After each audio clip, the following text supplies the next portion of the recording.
Her yürek bir ümitle, bir inanla yaşayar bu cihanda. Her nəğmə bir alovla, bir ilhamla yaşayar bu cihanda. Her kışı bahar gözler, her tirdeni kar gözler. Deniz taşar, dalgalar coşar, yurtsular kovuşanda. Duygular üze çıkar, çiçekler dize çıkar. Talih güler, bakışlar güler, arzular kovuşanda.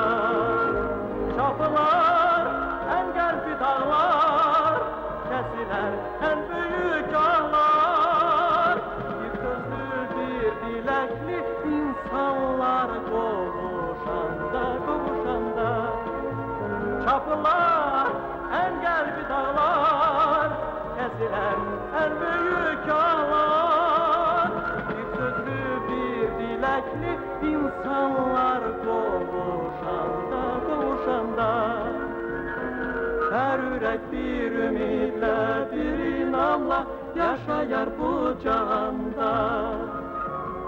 Her nəğmə bir alovla, bir ilhamla yaşayar bu cihanda. Ömrü dermin ilbeşer, kocalar da gençleşer. İtkin düşmüş, haberi gelmiş, oğullar gaydanda. Dünya silahsız olar, kedersiz ahsız olar. İşıq dolu, mehabbet dolu, vicdanlar kovuşanda. Kapılar, engel dağlar, kesilen en büyük ağlar. Bir sözlü, bir dilekli insanlar kovuşanda, kovuşanda. Kapılar, engel dağlar, kesilen en büyük ağlar. Bir sözlü, bir dilekli insanlar kovuşanda, kovuşanda. Her yürek bir ümitle, bir inanla yaşayar bu cihanda. Her nəğmə bir alovla, bir ilhamla yaşayar bu cihanda.